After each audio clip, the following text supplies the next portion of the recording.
Gallo Asesores patrocina Analízale. Pienso que vivir es un derecho, no una obligación. Deseo morir tranquila, pero sin sufrir. Soy yo el que decide. Soy yo el que se arriesga. A lo largo de los años han sido muchas las personas que han luchado por su derecho a morir, que han solicitado la eutanasia. Estos serán 3 de ellos. La palabra eutanasia etimológicamente significa buena muerte y muchos ven en ella la única salida a su situación. Enfermos terminales, pacientes a quienes su dolencia les proporciona un dolor insoportable, personas que han asegurado que tienen miedo de seguir viviendo pero no temen morir. Gracias a ellos y a otras muchas personas que han trabajado anónimamente, el pasado marzo se aprobó en el Congreso la ley de la eutanasia.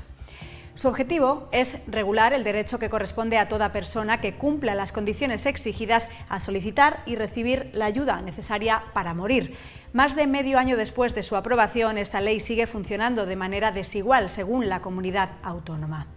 En Castilla y León se han registrado 4 solicitudes, 2 han sido denegadas, otra ha decaído por fallecimiento del solicitante y la 4ª fue aceptada. Esta semana, el pasado lunes, una vallisoletana enferma de ELA se convertía en la primera persona a la que se le aplicó la eutanasia en Castilla y León.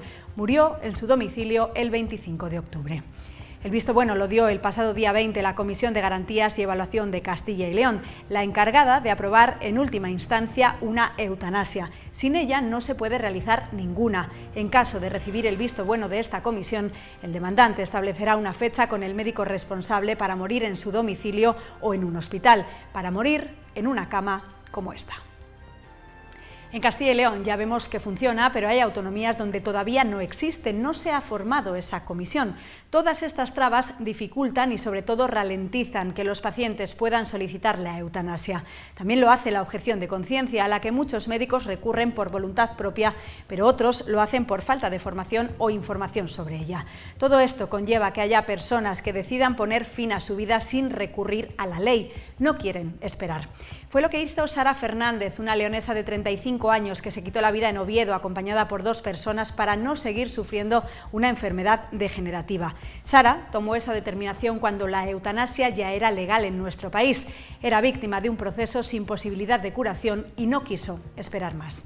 Casos como el de Sara abren un debate sobre si se trata de un caso de suicidio asistido o un suicidio sin más.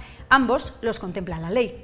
La diferencia es básicamente quién administra el fármaco. En el caso de la eutanasia es el personal sanitario y en el caso del suicidio es el paciente o la paciente quien se autoadministra el medicamento que otra persona le ha proporcionado. En torno a la eutanasia hay varias voces, entre las más críticas quienes aseguran que la profesión médica está para salvar vidas, con su argumento principal que se basa en que se puede dar consuelo al dolor del paciente en situación extrema, con sedación o con cuidados paliativos. Con todos ellos hablaremos en los próximos minutos en este Analízale dedicado a la eutanasia.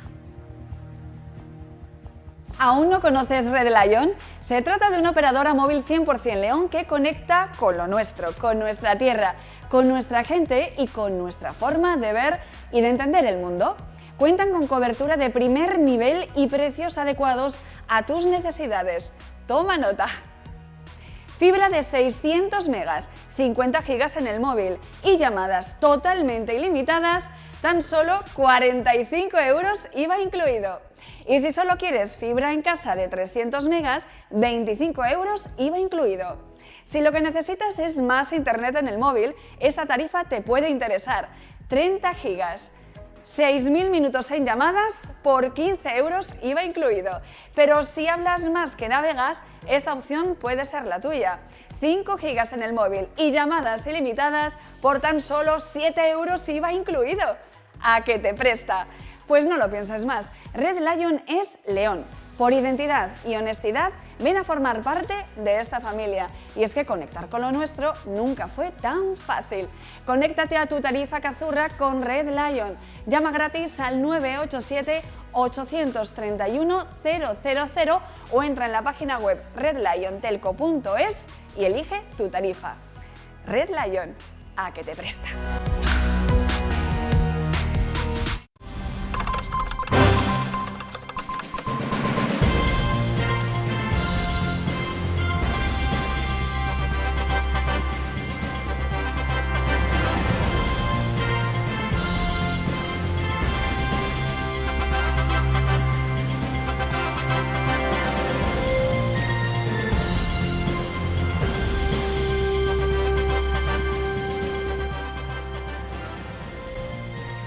Estamos ya en la mesa de análisis con nuestra primera invitada, Laura Fra, abogada de familia de RBH Global, con quien analizaremos la propia Ley 3/2021. Buenas noches, Laura, ¿cómo está? Buenas noches, Thais. Encantada de estar con vosotros hoy. ¿Qué significa a nivel legislativo haber llegado a este punto, haber llegado a que España sea el 7º país del mundo en despenalizar la eutanasia?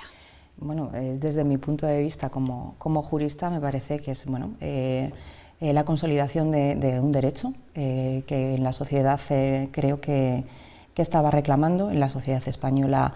Yo siempre digo que el derecho sigue a los hechos, entonces esto es una realidad que existía y una necesidad que se ha regulado y da coherencia a las garantías y a los derechos que como ciudadanos tenemos. Siguiendo también la doctrina del Tribunal Europeo de Derechos Humanos, ¿no?, que establecía la polémica que hay entre las diferentes opciones que han tenido los diferentes países que tienen regulado esto, entre la despenalización de la conducta y la regulación o no regulación. Bueno, pues España ha sido valiente y ha sido un país pionero, como Estado de Derecho garantista de la regulación de las garantías sociales y ha sido valiente desde mi punto de vista regulando esta realidad. Ha sido valiente, pero bueno, también hay que tener en cuenta que el 84% de los españoles está a favor, con lo cual es una valentía, por supuesto, pero bueno, sigue un poco la línea de lo que pide. Sí, exactamente. Como decíamos, el derecho sigue a los hechos y las encuestas del CIS no dejan lugar a dudas. La gente lo estaba reclamando, la sociedad lo reclamaba y yo creo que también los profesionales para tener regulado la pauta de cómo se tiene que hacer esto. Esta ley regula precisamente dos acciones, la eutanasia y también el suicidio médicamente asistido. Son dos cosas diferentes, aunque bueno, el fin no deja de ser el mismo. Exactamente, depende un poco, la eutanasia activa, que es aquella en la que es el propio paciente el que, a través de una conducta médica y pautada, con el suministro de las dosis de la medicación que necesite, pone fin a la vida. Y después está cuando necesita tener la actividad o la parte activa la llevan los servicios médicos. Sí, es un poco las dos diferencias. Al final es lo mismo, estamos hablando de un control sanitario para suministrar la medicación necesaria. Esta ley ha tenido incluso que modificar un punto del Código Penal, el artículo en concreto 143, que habla de la inducción y la cooperación al suicidio. Se pasa básicamente a exonerar a la persona que presta esa ayuda. Exacto, esto viene un poco en relación con lo que decía al principio de mi intervención, ¿no? El Tribunal Europeo de Derechos Humanos establece la despenalización de las conductas eutanásicas, ¿no? Entonces, desde el punto de vista en que todas las regulaciones penales de las sociedades avanzadas tenían o tienen penalizada esta conducta, como muy bien dices, en nuestro Código Penal aparece penalizado este tipo de conductas, por eso los casos polémicos que creo que serán objeto de análisis. Aquí lo que se hace es mantener esa penalización, exceptuando las conductas reguladas legalmente dentro de la ley de eutanasia. Entramos ya de lleno en la ley. ¿Quién puede solicitarlo? ¿Cómo se solicita? ¿Qué requisitos? Hay un proceso regulado y esto establece unos requisitos legales, principalmente estar empadronado, ser español, ser mayor de edad, y establece tener una información médica por escrito, haber formulado al menos 2 solicitudes, tener una enfermedad grave diagnosticada y prestar ese consentimiento informado conforme a las pautas que se establecen en la propia ley. Claro, existe o cabe la posibilidad de que la persona no esté consciente en el momento en el que sea necesario. Entonces, hay otra regulación para cuando la persona no está consciente o no puede pedirlo, ¿no? Existe también la posibilidad de haberlo dejado indicado en testamento vital, con una persona, cuando se establece esta necesidad, este anticipo, ¿no?, de nuestras últimas voluntades de manera fehaciente. Entonces obviamente no hace falta tener esos requisitos anteriores, ¿no?, el solicitarlo, todo el trámite previo. Lo que pasa es que el testimonio, cuando tú lo dejas escrito en las últimas voluntades, no puede ser, digamos, una cosa repentina, como fue el caso de Ramón Sampedro. Pongamos un ejemplo, que es una persona que de la noche a la mañana pasa a estar en una situación complicada, porque si es una enfermedad que tú vas viendo venir el problema, puedes dejarlo escrito, pero quizá se complica la cosa, ¿no?, cuando una persona... Bueno, es que, claro, esto hay que tener en cuenta que esta ley es consecuencia de una sociedad donde ahora la esperanza de vida es mucho mayor, donde tenemos unas garantías sociales, como decíamos, mucho más desarrolladas, donde la sanidad está mucho más... la sanidad, la nutrición... al final es la prolongación de la esperanza de vida y la conciencia, ¿no?, la conciencia social pues de las enfermedades degenerativas, de la carencia de vida, en fin, de una sociedad, en definitiva, donde hay mucha mayor esperanza de vida. Y entonces estamos ahí en esa conciencia de que yo creo que todos, y también la evolución, ¿no?, la Ley 8/2021 de la incapacitación de las personas, yo creo que ahora ya hay más reflexión sobre esto. El caso de Ramón Sampedro nos pilló ahí a finales de los 80, principios de los 90, donde todo esto la gente ni se lo planteaba, ya no por cuestiones morales o religiosas, sino porque no era previsible. No era previsible o existía, pero no se sabía. En los medios de comunicación ahí tenéis una tarea muy importante en la difusión de la realidad social, de lo que pasa. Entonces, bueno, el tema del testamento vital, yo creo que cada vez estamos más concienciados. Veo, eso sí lo vemos en el despacho, de gente que te pregunta de cómo regular. La gente está más concienciada. Antes se moría uno sin testamento, ahora es muy raro ya encontrar una defunción sin testamento. En el testamento vital pues estamos empezando, pero ya también existe una conciencia de dejar regulado estas situaciones. El hecho de que exista una ley como esta de la eutanasia también puede incluso ayudar a esos contenciosos que se crean a veces en las familias, ¿no? Aunque una persona deje por escrito su deseo de que ocurra, pues en este caso de que se le practique la eutanasia, siempre puede aparecer un hijo, un familiar que diga yo no estoy de acuerdo. El hecho de que haya una ley que regule eso también me imagino que se solucione. Eso da seguridad. Siempre que hay una regulación, nos puede gustar o no, pero da una seguridad jurídica. Entonces parece que es una necesidad y yo creo que siempre arroja luz a ese tipo de polémicas. Al fin y al cabo estamos hablando de una situación de duelo, de una situación dolorosa. No decimos estar a favor o en contra. Bueno, a favor no podemos estar porque siempre es un drama y es una situación dolorosa no solamente para el implicado, sino, como muy bien dices, para todos los que le rodean. Al fin y al cabo es una cuestión de respeto a los derechos de las personas.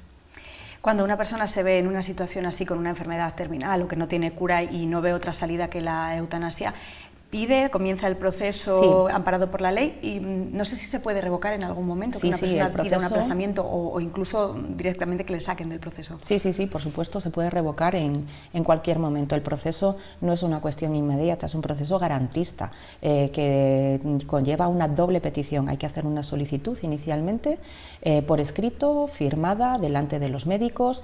El médico tiene que asegurarse de que la persona está consciente, en pleno uso de sus facultades y que lo está pidiendo con conocimiento de la situación que tiene y con toda la información de la patología que tiene, de las posibilidades de tratamiento que tiene, de la esperanza de vida que tiene. O sea, es un proceso tremendamente garantista y aún así, después de solicitarlo, en el plazo de 15 días tiene que haber una segunda solicitud y hay una comisión evaluadora y otra comisión de control de esa comisión evaluadora. O sea, y durante todo ese procedimiento, que como decimos no es inmediato, en cualquier momento se puede revocar y se puede incluso denegar la solicitud. Ha ocurrido, precisamente en Castilla y León hay 2 solicitudes desde que se aprobó la ley que se han denegado. Exacto. No cumplirían, me imagino, los requisitos. Sí, no cumplirían o habría algún tipo de interés o algún tipo de patología o algún tipo de... no sé, exactamente no conozco, entonces no puedo hacer especulaciones, no es mi función hoy. Pero vamos, existe la posibilidad de que eso se revoque y cabe recurso, ¿no? Cabe recurso al tribunal, a la jurisdicción contencioso administrativa como resolución administrativa que es, sí. Hemos hablado, Laura, con Juan York, que es un doctor de medicina interna que habla del choque frontal que esta ley tiene con el Código Deontológico de la Medicina. Critica además que quienes han elaborado la ley no sean de la rama de la medicina. Le escuchamos. Nuestro Código Deontológico, que lleva, por cierto, 2.500 años, 2.500 años, que está refrendado y refrendado durante 2015. El último refrendo ha sido 2019, es decir, hace 2 años, por la Asociación Médica Mundial. Es decir, proscrito la eutanasia, dicho, se dice así, la Organización Médica Mundial, la Asociación Médica Mundial, ha proscrito la eutanasia. Bajo ningún concepto, ningún médico éticamente puede prescribir. Choca frontalmente, es un choque de trenes, es un choque de trenes. Hombre, yo pienso que la Asociación Médica Mundial tiene autoridad para hacer, por lo menos para hacerse oír por estos señores políticos, que me da la sensación que no tienen demasiada idea, creo yo, que muchos no tienen demasiada idea de lo que es un enfermo terminal.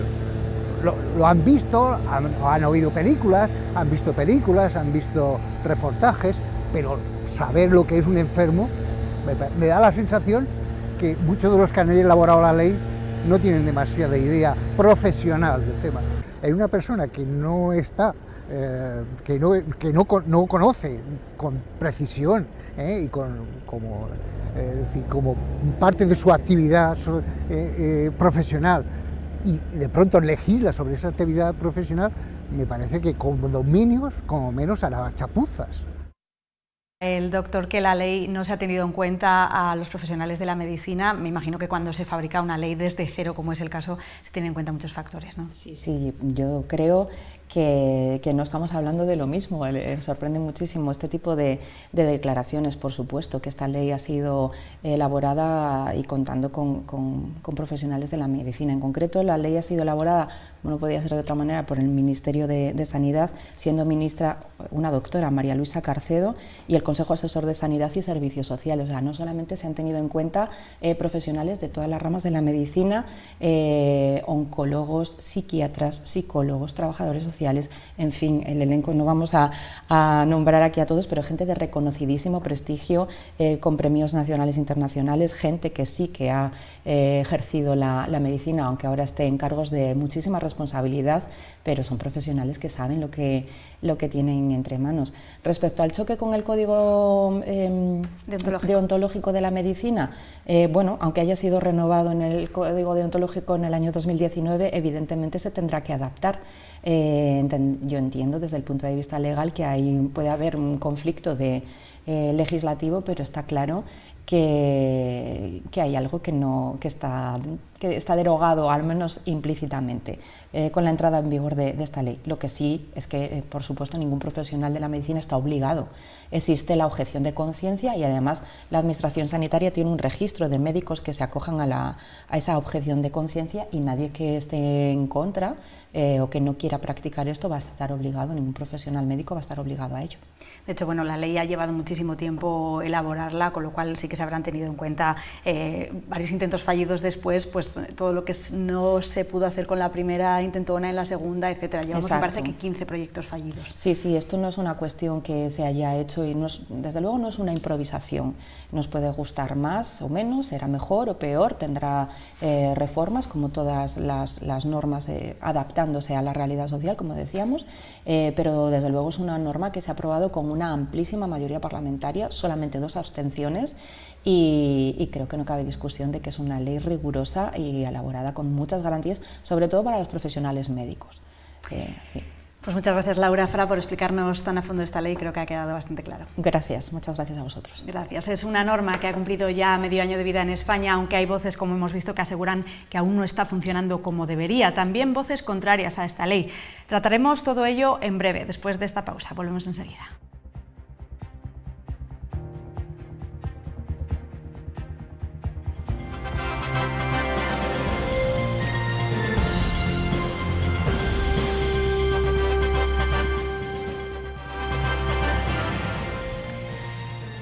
Continuamos y lo hacemos con otras 3 voces expertas en el asunto que nos ocupa. Antonio Blanco Mercadé, presidente del Comité de Bioética Asistencial de León. Muy buenas noches. Hola, buenas noches.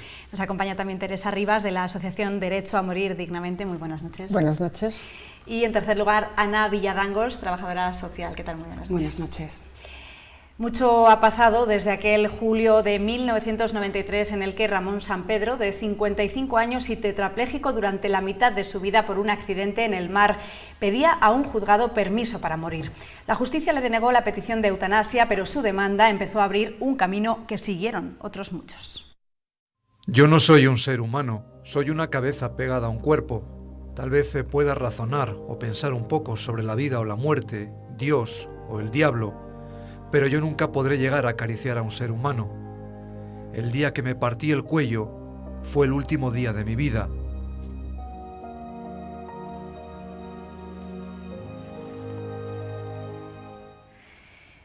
Hay quienes han defendido ese derecho incluso a riesgo de ser encarcelados. El último caso antes de la aprobación de la ley fue el de Ángel Hernández, contra el que se abrió juicio oral por delito de cooperación al suicidio de su mujer, María José Carrasco, enferma terminal de esclerosis múltiple. Nosotros, como ateos que somos, sabemos que la única vida que hay es esta, no hay otra. Entonces es una decisión bastante peliaguda, pero ella está en una situación irreversible y cada vez está peor. Ella tampoco quiere paliativos, ni siquiera quiere sedación. Quiere hacerlo. Ella ya no puede esperar, quiere el final y rápido. Le he ofrecido mis manos. Hernández fue absuelto tras retirar el fiscal la acusación con la aprobación de la ley de la eutanasia, una norma que tras casi 30 años de disputa social y una quincena de propuestas legislativas fallidas, permite ya pedir ayuda para morir en España, aunque hay personas que siguen esperando. El sufrimiento que crea esta enfermedad solo lo vive una persona, y ver cómo te vas degenerando poco a poco es insufrible. He perdido la movilidad en las piernas, las ganas de comer, me cuesta tragar y no tengo ni ganas de irme a dormir porque no duermo. Lo difícil de esto es que haya una ley aprobada y que estén jugando con tus sentimientos. Eso es lo que más me duele, porque miedo a morir no tengo. Estos son solo 3 ejemplos de quienes han peleado y aún pelean por lo que consideran su derecho a morir. Se puede decir que gracias a esta lucha, a estas luchas, ya tenemos una ley, Antonio. Pues sí, ahí está la ley y bueno, la ley, aunque pueda ser dura, es ley, ¿no? Es dura el lex, entonces con ello estamos. Se han presentado testimonios, el primero de Ramón Sampedro, que todo el mundo conoce sobradamente, que hace ya 22 años de su fallecimiento, de manera que en 22 años ha habido tiempo y en ese tiempo ha habido debate social sobre el tema de la eutanasia, con posturas muy polarizadas, enfrentadas, pero que ciertamente yo creo que ese no debe ser el planteamiento. Hablar de eutanasia, en primer lugar, es hablar de la muerte, y además ha sido un acierto hacer ahora este programa en estos días, porque estamos en vísperas de la festividad de Todos los Santos, y es cuando una vez al año la sociedad oficialmente, teóricamente, piensa en la muerte. Sin embargo, la muerte, yo diría que es el tabú del siglo XXI, ya no es el sexo, ahora es la muerte, es de mal gusto hablar de la muerte, parece que se van a morir los demás, nosotros nunca vamos a morirnos, y es de mal gusto reflexionar sobre esa realidad. Eso es un hecho universal y además inevitable. En este contexto es como hay que entender la eutanasia, que es una forma más de ayudar a morir, concretamente, como el legislador ha dicho muy bien a lo largo de todo el texto, la eutanasia es ayudar para morir. Un modo de ayudar a morir porque todos, y los médicos particularmente, hablo ya en mi caso como profesional, tenemos que ayudar a morir a las personas, no solo ayudarles a curarse cuando es posible hacerlo. Teresa, una norma, me imagino que celebrada en la Asociación Derecho a Morir Dignamente, lleváis muchísimos años de lucha, incluso ayudasteis al propio Ramón Sampedro, que fue el primero. Bueno, por supuesto, para la asociación ha sido un motivo, podemos decirlo así, de celebración, precisamente por eso, y también no solo Ramón Sampedro, sino Ángel Fernández ha estado muy implicado con la asociación y ha sido un testimonio de gran valía. La Asociación Derecho a Morir Dignamente lleva 36 años intentando que se legalice una forma de ayuda para morir, como dice Antonio. Es una lucha muy prolongada en el tiempo, muy mantenida, muy firme, y que todos los miembros de la asociación tienen absolutamente claro que es uno de sus objetivos. La muerte digna no solo es eutanasia, también son paliativos. También es simplemente pues, que la gente se muera en las condiciones en que ellos han decidido que sea su final. La asociación lucha también por el testamento vital y las voluntades anticipadas como una forma también de dignificar ese tránsito que inevitablemente todos vamos a pasar algún día. Decía Antonio Blanco que es buen momento para hacer el programa por el Día de Todos los Santos. Es buen momento también porque esta semana, precisamente el lunes, se llevó a cabo un caso de eutanasia que estaba solicitada en Valladolid, una vallisoletana enferma de ELA que falleció en su domicilio. Han pasado ya más de 6 meses de la aprobación de la ley y se ha producido el primer caso en Castilla y León esta semana. Quiero decir, tiene sus plazos. Descoloca quizá el argumento que usan muchas voces contrarias, que desde que se aprueba la ley crece el número de personas que piden la eutanasia de forma exponencial. Sí, bueno, esto es una cuestión de tiempo. Yo creo que hasta que socialmente esto se asiente y se entienda que dentro de una normalidad hay quien elige esta forma de morir por unas circunstancias concretas, porque tiene un sufrimiento que para él es insoportable, etcétera, pues al inicio sí que había una expectación, a ver cuántas solicitudes habría, ¿no? Indudablemente hay de momento pocas solicitudes, es algo que se tiene que ir normalizando y que no hay por qué acelerar en las peticiones tampoco, ni tenemos por qué estar a expensas de la noticia puntual. Ha habido una solicitud que ha sido ya cumplida en Castilla y León, otras cuantas también a lo largo del Estado español, y lo interesante sería que en todas las comunidades hubiera el mismo derecho, ¿verdad? Que de la misma manera se aplicara la ley en todos los lugares, eso sería lo deseable. Para llevar a cabo este primer caso en Castilla y León ha tenido que dar el visto bueno esa comisión que la propia ley indica que se tiene que crear. No sé cómo funciona, cuántos miembros tiene. ¿En León se necesita una específica o vale con la de Castilla y León? No, en León no hay ninguna específica, hay una en la comunidad. Son 15 miembros, eso lo conoce mucho mejor Antonio, que formó parte del proceso de formar a los miembros de esa comisión. Son 15 miembros, es una comisión plural, hay médicos, hay juristas, hasta donde conozco también hay trabajadores sociales y personal de enfermería.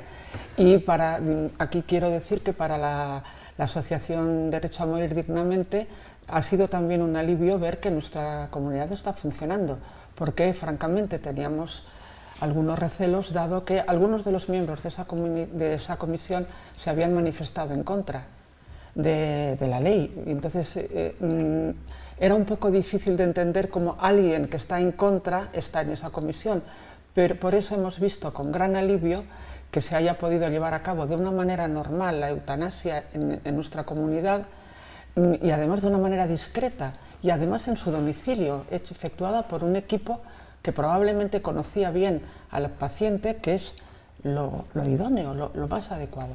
Dentro de esa comisión se incluyen los trabajadores sociales, sí, cuya labor también es muy importante y muchas veces quizá no se le presta la atención que debería. Es que no se entienden, tampoco conocen nuestras funciones. Si me permitís, voy a hacer una pincelada, claro, una breve introducción de qué es el trabajo social sanitario, para que puedas entender cuáles son nuestras funciones. Es una actividad profesional de tipo clínico que aporta un diagnóstico social, hacemos un diagnóstico psicosocial que aportamos al diagnóstico global y al plan de actuación general del tratamiento. Nuestro tratamiento es individualizado, familiar y grupal, teniendo en cuenta pues, las necesidades y problemáticas del paciente, dentro siempre de un proceso de enfermedad-salud.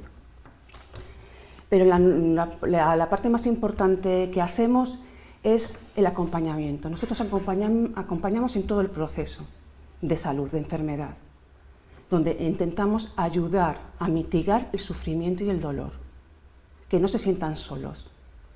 Y nuestra intervención social está amparada siempre en derechos fundamentales, que están legislados en la Constitución y en leyes autonómicas, como puede ser la Ley de Autonomía del Paciente, donde intentamos que se respete el derecho a la dignidad humana, el derecho a la autonomía de decisión y el derecho a un consentimiento informado, porque hay que tener en cuenta que estas personas tienen que estar informadas para que tomen decisiones. Nuestra tarea siempre está basada ante el derecho. Por eso el derecho a vivir en condiciones dignas implica también derecho a morir dignamente. Por eso la eutanasia, por eso estábamos hablando de este tema de la eutanasia. ¿Qué significa la eutanasia? Buena muerte. Por lo tanto, debe ser pensada, dignificada, acompañada y preparada. Y para eso estamos nosotros, preparada, porque ahí es importante lo que comentaba Teresa, el testamento vital, las instrucciones previas. ¿Por qué se hace el testamento vital? Cuando una persona sabe qué consecuencias, qué le implica a nivel emocional, social, entonces quiere dejar atados sus últimas voluntades en cuanto a tratamientos para tener una muerte digna. ¿Por qué la figura de un trabajador social dentro de un equipo multidisciplinar de la Comisión de Eutanasia? Porque nosotros aportamos ese diagnóstico psicosocial y también contribuimos a dar una respuesta más humana y reconfortante a la decisión final. Por eso para mí es importante para el equipo que cuenten con nuestra opinión, porque somos los conocedores del contexto donde se desarrolla. A nivel emocional, a nivel personal, a nivel económico, influyen muchas cosas. Por eso se toma esta decisión. Esta está muy meditada, por eso hemos dicho anteriormente que la eutanasia está meditada. Y nosotros vamos a ayudar a preparar. ¿Cómo hacemos esta preparación? Pues, como dije anteriormente, con un acompañamiento. El acompañamiento es primordial. Nosotros tenemos mucha experiencia como profesionales en ese acompañamiento. No somos proveedores de recursos materiales, somos proveedores de recursos inmateriales. El apoyo emocional, el apoyo social, si lo precisa, porque hay que adaptarnos a las necesidades de ese momento, especialmente de este proceso de vida, de este proceso de vida vital del que está. Y es una decisión muy pensada. Hay que tener en cuenta que están en un proceso de duelo. Un proceso de duelo donde nosotros en este proceso intentamos mitigar el dolor, el sufrimiento y acompañarles en todas sus necesidades, no solamente de la persona implicada, sino de la familia, de las personas que están a su lado. En definitiva, lo que intentamos es ayudar a mejorar su calidad de vida en este momento, que es muy delicado y es un momento vital, trascendental para ellos. No sé si hay alguna pregunta más. La comisión, por tanto, aparte de los trabajadores sociales que hacéis un trabajo muy importante, hay juristas, hay médicos. Decía antes en la primera parte del programa la letrada que es una ley garantista. La comisión da prueba de ello, ¿no? Son 15 profesionales que tienen que supervisar cada caso. Sí, es garantista desde el principio hasta el final. Y yo me atrevería a decir algo, creo que es excesivamente garantista. Desde luego lo es si la comparamos con otras legislaciones de otros países. Y está muy bien que se sea garantista en una cuestión en que lo que está en juego es la vida de la persona, evidentemente, ¿no? Hay que pasar primero por un médico responsable, después por un médico consultor, después por 2 miembros, un jurista y un médico de esta Comisión de Garantía y Evaluación que está en la Comunidad de Castilla y León, y finalmente, una vez que además la eutanasia ya se ha llevado a efecto, esta comisión tiene que emitir un informe y hacer una revisión de que todo se ha hecho conforme a la legalidad. Este último requisito es lo único que se exige, por ejemplo, en un país como Holanda, que tiene ya una larga tradición con esto de la eutanasia. Sí me gustaría decir que hablamos de un tema importantísimo que genera un intenso debate social y, sin embargo, los casos, afortunadamente, son y serán y deberán ser pocos. Es decir, una cuestión es que se deba respetar esta voluntad y se deba atender a estas solicitudes, y otra cuestión es que no tengamos todos que decir, empezando por los propios protagonistas de la eutanasia, que es algo indeseable. Es decir, ojalá nunca se tuviera que llegar a provocar la muerte de una persona, pero sí es cierto, y estamos viendo que hay situaciones extremas en las que parece ser, y yo comparto esa opinión, que esto debe ser así. De manera que, por esto, el que los médicos tengamos que estar implicados es inevitable. Decía al principio que los médicos ayudamos a la gente pues, a nacer, a vivir, cuando podemos la curamos, siempre tenemos que estar con ella y aliviar los sufrimientos que tiene, pero también tenemos que ayudarla a morir en un sentido amplio de la expresión, ¿no? Debemos de estar en ello, es una parte de nuestro trabajo. En León no ha habido de momento ningún caso desde la aprobación de la ley de nadie a quien se le haya practicado la eutanasia, pero sí hemos recordado al principio del programa la historia de Sara, esa joven leonesa que pidió acabar con todo, solicitarle antes de incluso de estar en la propia ley. Ocurrió en Oviedo, acompañada de 2 personas. Sara no podía esperar, Teresa. No, Sara no podía esperar. La DMD conoce bien la historia de Sara. Sara era una mujer con una enfermedad neurodegenerativa muy compleja, era una mujer muy joven, 35 años, y llevaba ya mucho tiempo en una situación cuyo horizonte vital era solo la incapacidad y el dolor. Y ya llegó a su límite. Ella lo estuvo pensando mucho, lo meditó mucho tiempo, Ella contactó con DMD hace más de un año, más de un año antes de su muerte, y se asoció a DMD. Y ella no pudo esperar a acogerse a la ley de eutanasia porque tuvo miedo. Fundamentalmente tuvo mucho miedo porque sabía lo que estaba pasando, había noticias, y tenía miedo de que por su edad, aunque era mayor de edad cumplidamente, y estaba en pleno uso de sus facultades mentales, pero tuvo miedo de que se rechazara. Y ese rechazo le producía pues, una intensa desazón. Y entonces optó por el suicidio. No suicidio asistido, se suicidó, simplemente. Y lo dejó escrito y lo dejó manifestado. Y fue también como un acto de reivindicación de la ayuda a morir ahora que es legal. Fue un acto reivindicativo. Ella hizo pública su muerte. Hay personas que en este tiempo han decidido irse del mismo modo, pero no han querido hacerlo público. Por eso hay noticias de que ha sucedido. Me gustaría que escuchásemos ahora un nuevo fragmento de la entrevista al doctor de Medicina Interna Juan Llor, su opinión de la eutanasia y los motivos por los que no está de acuerdo. No ha podido estar con nosotros en esta mesa, pero con su testimonio buscamos aportar los dos puntos de vista en este programa de análisis. Le escuchamos de nuevo. Nosotros estudiamos medicina para proteger la vida, no estudiamos medicina para ser jueces de la vida. Si estudiamos la profesión para proteger la vida, nos incentiva personas en situaciones complicadas. Para nada nos echamos para atrás, tenemos que acudir, pero en el contexto del enfermo completo. Si yo cuando voy a entrar a un paciente para tratarle de la depresión que ha hecho 3 tentativas de suicidio, me dicen, no, es que ya ha pedido morir. Y digo, oiga, tengo aquí una consulta para... No, es que ya lo ha pedido. Me están cegando, me están cegando mi actuación médica. Y yo quiero tratarla a esa persona. Yo no sería un mal médico si dijera, ha pedido morir. Vale, siguiente, vale, pues está. Venga, de acuerdo, sí, muy bien, firmo, tal. Eso es una chapuza de médico. Proteger la vida tiene 2 facetas, 2 grandes niveles. Uno, curar. Hay un gran campo de una persona que se pone enferma. Proteger la vida significa curar y llevar esa curación a lo máximo que podamos hacer. Pero todos vamos a tener, vamos a tener un momento en que esa curación tiene un límite y ya vamos a pasar a otra faceta muy importante y científicamente de altísimo nivel, cada vez a más alto nivel, que son los cuidados paliativos. Y que todos tenemos derecho a que ese médico, en esa última faceta que incluye la curación y pasa a cuidados paliativos, ejerza su nivel científico al más alto nivel.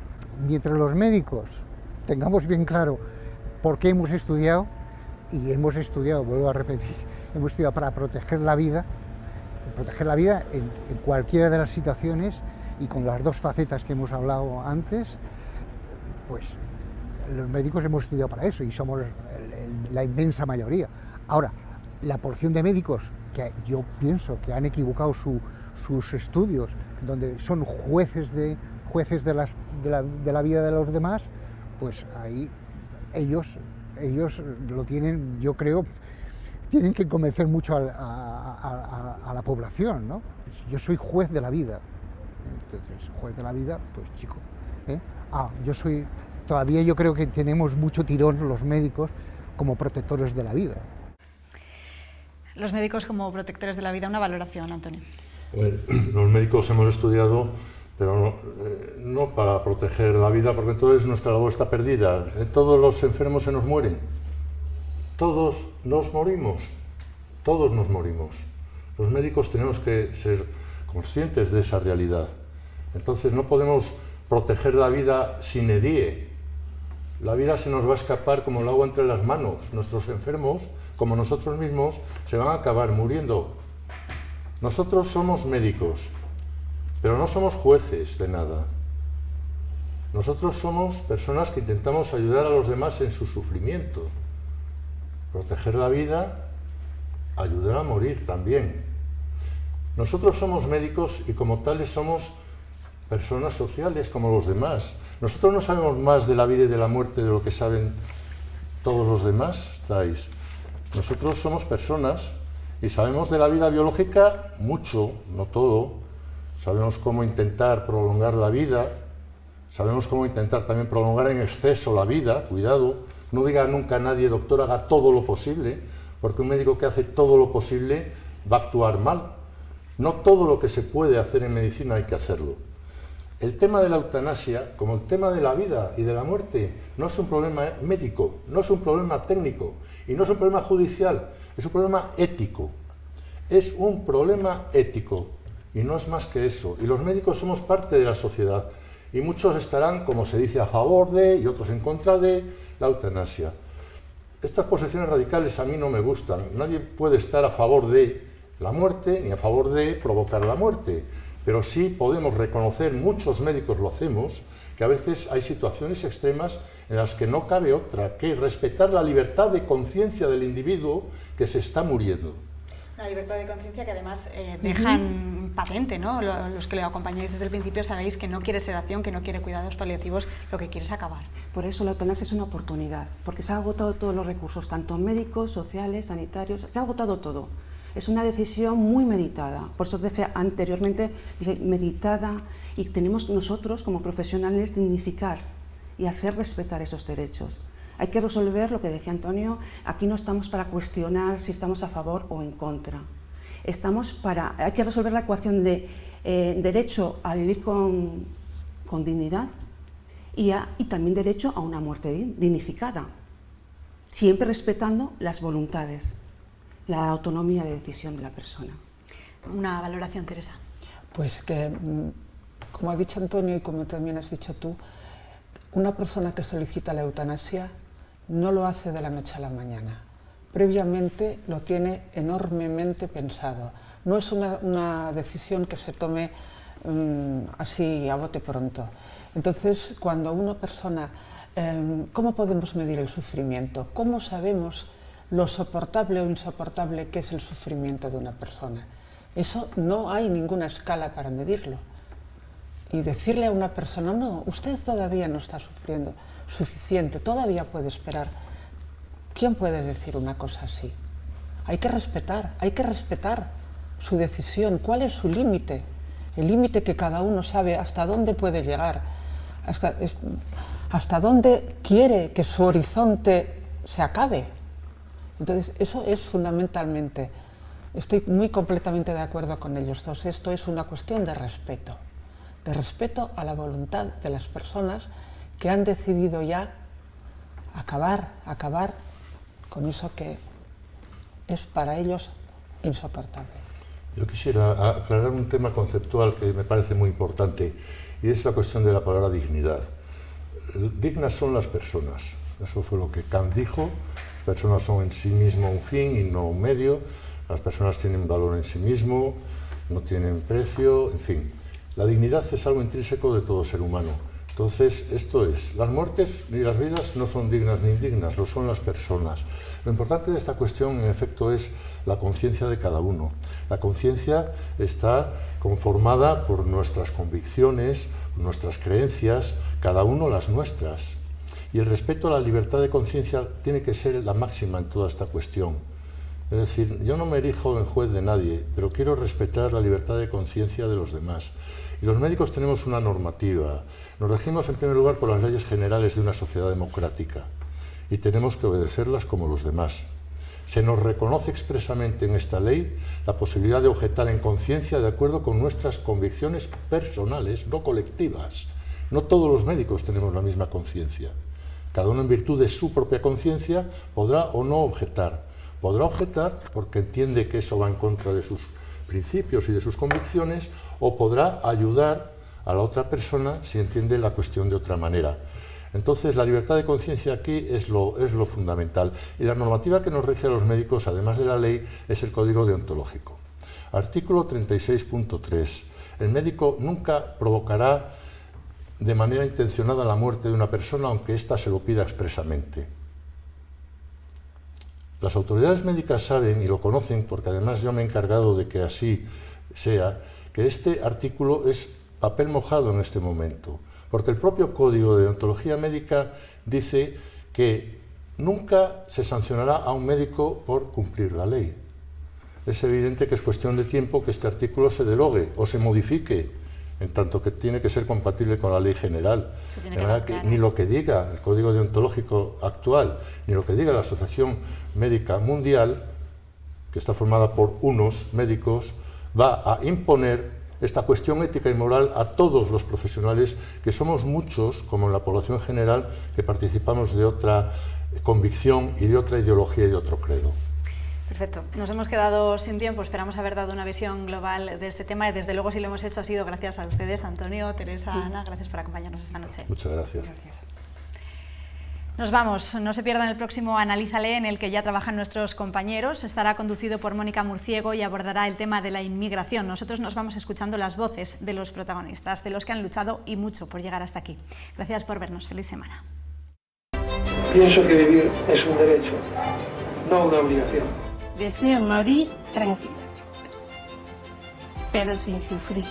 Soy yo el que decide. Soy yo el que se arriesga. Reivindicar el derecho a morir tranquilo. El que no me metan en una UBI y me intuben.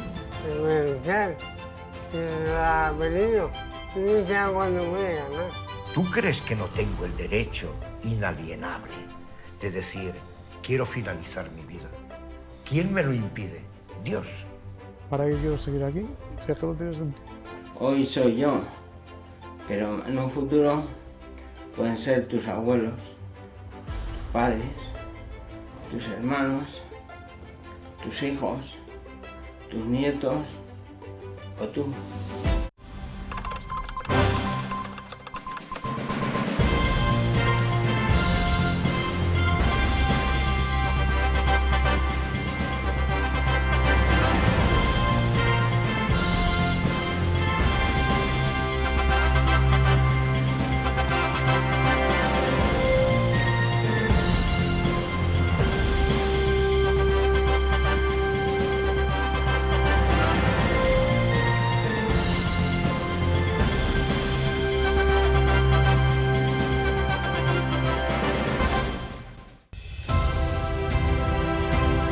Gallo Asesores ha patrocinado Analízale.